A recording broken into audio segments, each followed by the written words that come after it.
Hello students, मेरा नाम है दिव्यम गुप्ता और आज हम बात करेंगे पावर शेयरिंग के बारे में।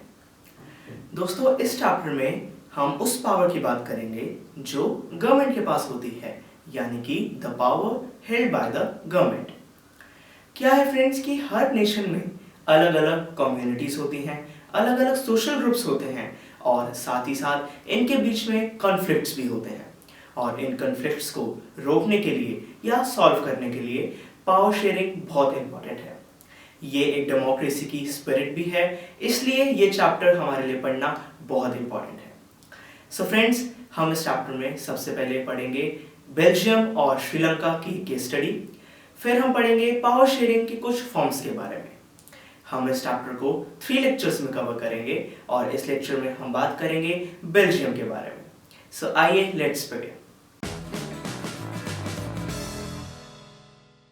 बेल्जियम एक छोटा सा कंट्री है यूरोप में, और फ्रेंड्स ये इतना छोटा है कि इंडिया का हरियाणा स्टेट बेल्जियम से बड़ा है। बेल्जियम में 59% पॉपुलेशन डच स्पीकिंग है जो फ्लेमिश रीजन में रहते हैं, और 40% पॉपुलेशन फ्रेंच स्पीकिंग है जो वेलोनिया रीजन में रहते हैं, और 1% पॉपुलेशन जो बची वो जर्मन स्पीकिंग है। पर फ्रेंड्स, जो बेल्जियम की कैपिटल है ब्रसल्स, वहाँ पे कुछ अलग ही सीन है। वहाँ पे फ्रेंच स्पीकिंग कम्युनिटी 80% है और डच स्पीकिंग सिर्फ 20%। सो फ्रेंड्स, डच कम्युनिटी इस बात का फायदा उठा सकते थे कि उनकी ओवरऑल नेशन में मेजॉरिटी है, पर फ्रेंड्स उससे क्या होता, पार्टीशन, जो कि बहुत मेसी होता। सो बेल्जियन लीडर्स ने अपनी रीजनल और कल्चरल डाइवर्सिटीज को देखते हुए एक ऐसा कॉन्स्टिट्यूशन बनाया जिससे कि सारी कम्युनिटीज बिना किसी लड़ाई के, बिना किसी कॉन्फ्लिक्ट के एक साथ रह सके। तो अब क्वेश्चन आता है कि उन्होंने ऐसा क्या किया। आइए देखते हैं। कॉन्स्टिट्यूशन में सबसे पहले लिखा गया कि सेंट्रल गवर्नमेंट में डच स्पीकिंग और फ्रेंच स्पीकिंग मिनिस्टर्स इक्वल होने चाहिए, और कोई भी लॉ तब फ्रेम होगा जब दोनों ग्रुप्स के मेजॉरिटी मेंबर्स उस लॉ को सपोर्ट करते हैं, जिससे कि कोई भी एक सिंगल ग्रुप एक डिसीजन नहीं ले सकता।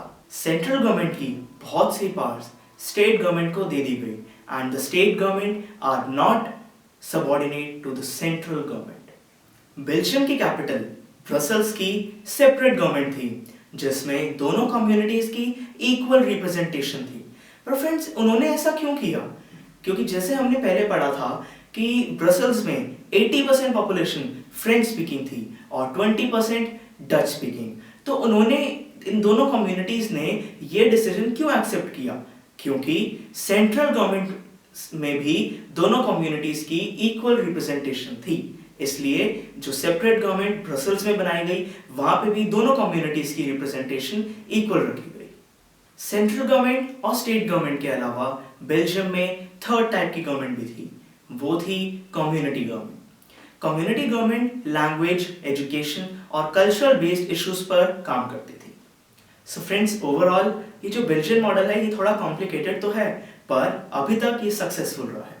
और अगर हम इस पूरी केस स्टडी को कंक्लूड करें तो हमें ये पता लगता है कि जो बेल्जियन लीडर्स थे उन्होंने ये रियलाइज किया कि उनके कंट्री में यूनिटी तभी बन सकती है जब वो दोनों कम्युनिटी की फीलिंग्स और उनके इंटरेस्ट को रिस्पेक्ट करें, and such a realization resulted in formation of mutually acceptable arrangements for sharing power. So friends, I hope everything was clear to you.